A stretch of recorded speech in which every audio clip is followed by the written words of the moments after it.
Many people that stumble upon my YouTube channel think I'm a car guy, which couldn't be further from the truth. The reality is, I've never really cared for driving. Like many of you, I've seen it as a way of getting from point A to point B. It's just another part of the day that's going to take away from what I really like to do. So, why do I have... What the fuck is that number? Oh my gosh, I didn't know it was that bad. Holy shite, nice.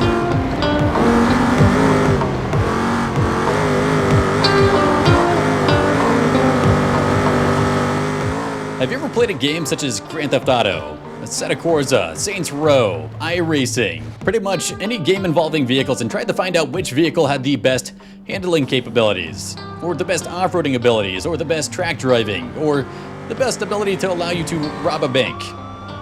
What I'm going to be showing you here is something called BeamNG.drive, and most people get this game because they want to see which vehicle has the best damage capabilities, or the best ability to create havoc or destruction. But that's not why I spent $2,000 on this game. I didn't go out of my way to buy a direct drive wheel and load cell pedals and a VR headset and other sim driving equipment because I thought it was fun to crash in this game. No.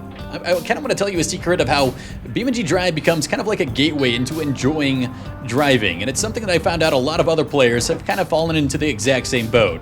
Now for me, it kind of started back about a little over a decade ago. I'd found my first gaming PC inside of an abandoned trailer, and when I took it home, I found out that it could only play Minecraft at about 20 to 30 FPS. So calling this thing a gaming PC is probably a little generous.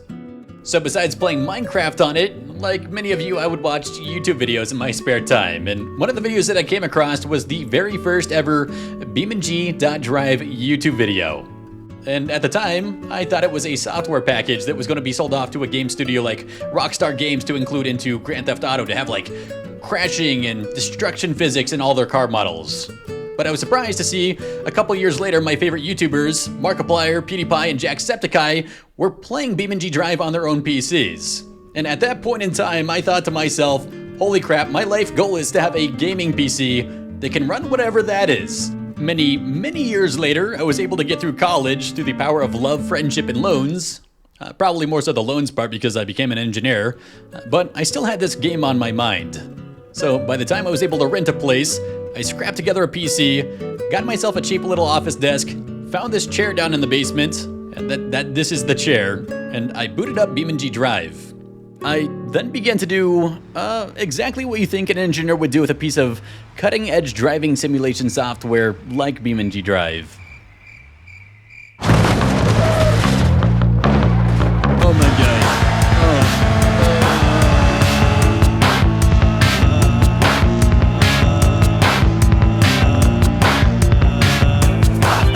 Johnny Hawk's Pro Skater boy! Oh, big twist!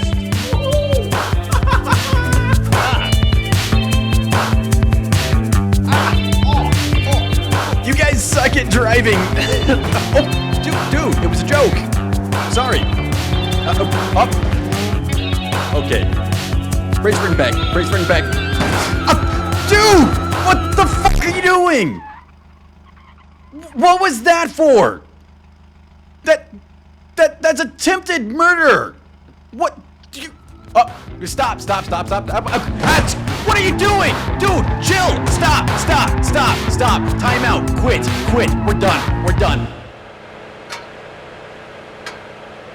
For the first week that I had this game, I was a freaking animal. If there was a car that could be driven, I was making sure that thing was undrivable. My car insurance, they called me and they said, hey, we know what you're up to. You are not renewing your next plan. My credit score in this game went to negative because I was spawning in so many vehicles and just wrecking them. I was having so much fun, and I didn't even care about the driving aspect of the game yet. Now, the first thing that I did in BeamNG Drive was load up into free roam, and I went into this thing called Grid Map V2 because, hey, that looks like it's got a lot of stuff to crash into. And by loading into the game, whoa. Hold on a second, this looks entirely different. This is not the game that I was watching on YouTube. All of this stuff has physically based rendering, like normal maps, detailed maps. This looks fantastic. That PewDiePie video, everything was flat in it. Markiplier's video, everything was flat. What is going on here? But I was like, okay, I'm gonna take my cool looking truck and I'm gonna slap it into a wall. And the first thing I did was run it into this pole and said, whoa, that's pretty neat. Wonder if they have some more cars to wreck. So I loaded into the vehicle menu, and I was astonished by the amount of cars that were in this game. I mean, this is a lot, but by clicking on the truck, you can see there are so many more trucks to choose from.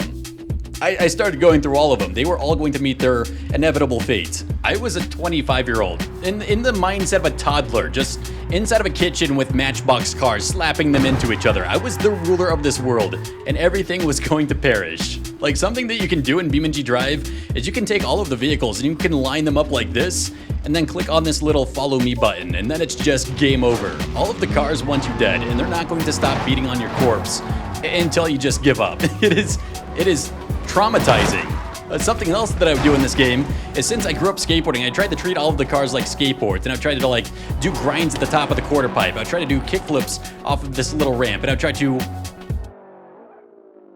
Holy crap, half pipe. You're probably thinking, Togs, it sounds like you were starting to fall in love with this game around this time, right? I mean, you had to have enjoyed driving because you would need practice and experience to do freaking tricks like this on a ramp with a car. But I was using assists, which made driving a lot easier. I was actually playing this game on a keyboard. I was just pushing arrow buttons, WASD, just to drive this car around, and it was easy. I was crashing cars, and I was treating the game like it was the predecessor of Skate 3. Which, by the way, Skate Dot sucks. I tried that game recently. It is not Skate 4. It is Fortnite with skateboards. It's not reminiscent of the skateboard culture at all. It's fun though. I enjoy it. But back to what I was talking about. BeamNG Drive, I got bored of it. After about a week of playing this game and crashing cars and being Tony Hawk, I deleted the game entirely, and I moved on to other games such as Subnautica, horror games, and Backrooms, which was becoming popular around the time. But for those of you who know my YouTube channel, I've been making videos about BeamNG.Drive for over 3 years now. Something got me hooked on this game, and that something is this map right here. This is called the Leap of Death. I downloaded this game one more time because I came across a YouTube channel that I had never heard of before called Jimmy Broadbent. Jimmy Broadbent was trying to traverse around this entire hole here, on this road, without destroying his vehicle. I decided I wanted to try that myself. I also wanted to see what it would be like to throw my vehicle off of this edge into this giant pit, but I wanted to mimic Jimmy Broadbent, and I wanted to stay on this very narrow and tricky path and reach the bottom of this pit in one piece. This is where the love for driving in this game really started to click for me. Because this world is so low poly and low quality, the terrain is very rough. I was beginning to realize the way the vehicles behaved on it was very mechanical and very natural in the way the suspension would compress and absorb shock. The way the body would vibrate and fold if I were to nick something a little too hard, or the way that the brakes would try to stop the wheels and then break traction from the tires from the surface. It was just a challenge and something that was kind of fun to do. If you ever decide to download BeamNG Drive, aside from crashing vehicles and experimenting with them, I encourage you to see how these vehicles vastly differ from each other. How one vehicle might be very good at doing one thing, and another vehicle might outperform it in another. It makes this game kind of shine in an entirely different light that I previously didn't see before. Maybe it's because I didn't care to see BeamNG Drive in that light, but it took me this map here to really start to enjoy the driving aspect of BeamNG Drive. And okay, we gotta stop with this music, man. This is way too chill.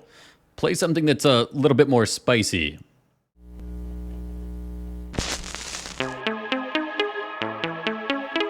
Alright, that works. So, the reason why I have about 2,000 hours in BeamNG Drive is because this is my main driving simulator. I've played other games like iRacing, Assetto Corsa Competition, but this game is the one that it feels like it's the most fun, it's the most experimental, it's the most sandbox-like. And what I mean by that is you can tune your car in BeamNG Drive in so many different ways that you could never imagine tuning cars in other games. Like, this is the game that is for the car tuners, the people that want to see if they can make a car better or if they can make a car worse. Another thing is I found something called BeamNG, which is BeamNG Multiplayer. It's a mod for this game that makes it so much more fun. This is where I meet up with other players and other friends to do like road trips and challenges like racing and off-roading. And if you'd like to join some of this stuff, I've got a Discord down in the description where we do this kind of stuff routinely. But I don't want to get into everything that BeamNG Drive is because this video will go on for the next few hours. If there's one piece of knowledge that I would like you to leave this video with, it's that BeamNG Drive is still being updated after 10 years of it being out. Also, I have heard many stories where people have said that BeamNG Drive has gotten them into the world of vehicles. It's gotten them into driving, so if that happens to be part of your story, please let me know down in the comments below. I would really like to read and see how other people have experienced this game in a different light. I'm actually going out to get a Miata because of this game, which I'm kind of nervous about because I've never driven manual in real life, but that'll be for a different video. But anyways, thank you so much for watching this. Thank you to channel members for paying me for never uploading videos. I'm honestly sorry about that. And hopefully I will see you guys in the next video. Bye-bye.